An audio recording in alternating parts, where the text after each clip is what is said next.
Hello everyone, in today's video we're going to take a look at water landings as well as water takeoffs. Now fortunately for us, that's a relatively simple process that you don't have to worry about too much, but there's a couple little things you want to kind of watch out for. Unfortunately, we don't have a true seaplane for this purpose. We have the Icon 85, which is kind of a neat little amphibian, but it's going to work okay for these purposes. Let's go ahead and get started. So first things first, we're sitting here in lovely, this is Southern Connecticut. This is Elizabeth Field. It is a very tiny runway. And you can see pretty clearly that, we're off the coast a little bit on this little tiny island. I'm going to go ahead and get this thing going. It always amuses me looking at some of the instrumentation on this thing. And, almost like it's a car or something like that, or like a boat. It's different. So anyway, we're going to go ahead and get going, and we're going to go set ourselves up for a nice little landing here.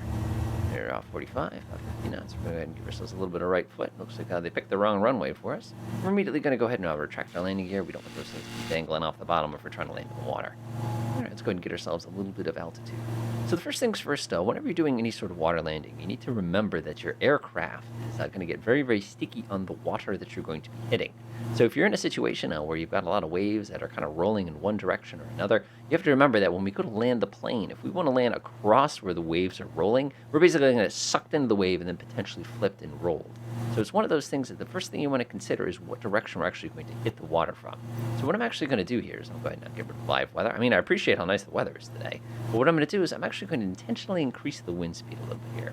Let's go up to, I don't know, 20 knot. That looks pretty good. Let's go ahead and close that. And now you can see very clearly the direction that the wind is actually traveling based on the height of the waves and where the waves are actually pointing towards.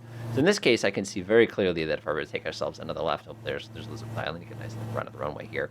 I can see that when I land this aircraft, I want to be landing into the wind just like I'm landing in the real world. Obviously, if you're landing like on a big lake and the water's very calm, you're going to be pretty fine. One of the things we don't have in this airplane are those little kind of pontoons on the side that kind of give us that extra stability.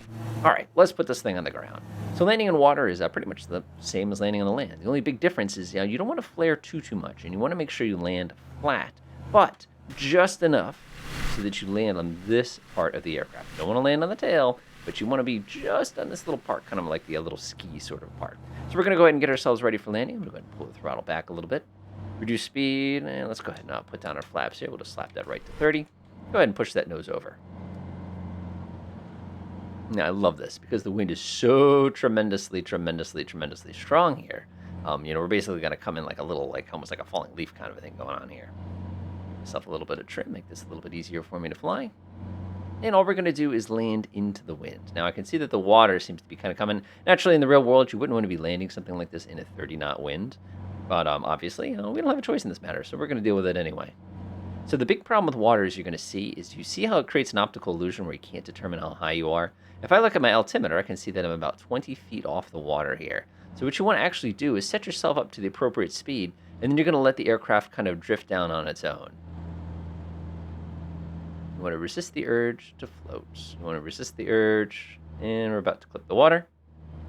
And we are down. Obviously, when you got waves like that, now things are getting pretty nasty. So resist the urge to flare too much, resist the urge to let the nose come back down. Just kind of keep those things kind of in mind. And as you can see, because it is such a soft, smooth landing here, I'm basically floating over the water. Let's go ahead and reduce the wind speed to something a little bit more reasonable here so you can see kind of its impacts just a little bit. Nice. Now that we're in the water, we'll go ahead and do a water takeoff. Obviously, there's no brakes here, so I can't push any buttons like that. Fortunately, in this aircraft, you have a little water rudder. If you need it, you can press that switch right there. Give it just half a second, and then all of a sudden, you're going to have the ability to steer in the water. Remember, just like takeoff, you want to go ahead and make sure you go into the wind, just like you would do in the real world as well. Now, takeoffs in this aircraft are a little different, or pretty much any float plane. Basically, what you're trying to do is everything you did in the air, but mostly in reverse. So the key here is you want to fly on just that teeny tiny little bit and just basically hold the entire aircraft off, like hydroplane, off the back of it here. So I'm going to go ahead and get myself all set up here. I'm going to go ahead and apply full throttle. And when you do this, we're going to go ahead and lift up on the nose just a little bit. I'll go ahead and look at the wings from the side. And we're basically trying to sit just on that little teeny tiny, what they call the step. And now once we sit there, once we reach a ground effect, we're going to give it a moment to speed up, and then we're going to smoothly climb back out. Go ahead and climb. We'll go ahead and reduce the power to 0, and we'll create an interesting little situation here. So I'm going to shut the wind off completely. Now look at how difficult it is in order to identify exactly which way into the water it is. So it's one of those things you're really going to want to know your winds whenever you're doing any sort of work with landing in water. So again, we're going to use the exact same technique. Since there is no wind, we're basically just going to hold the aircraft at a steady attitude until the aircraft comes sploosh into the water. Again, don't try to guess. Pick a point on the horizon. Am I sinking? Am I floating? And we are in the water. So again, you don't want to be trying to fly down into it, otherwise you'll bounce back out. And when you do hit the water, it's important that you sit on that little step as long as you can, right there.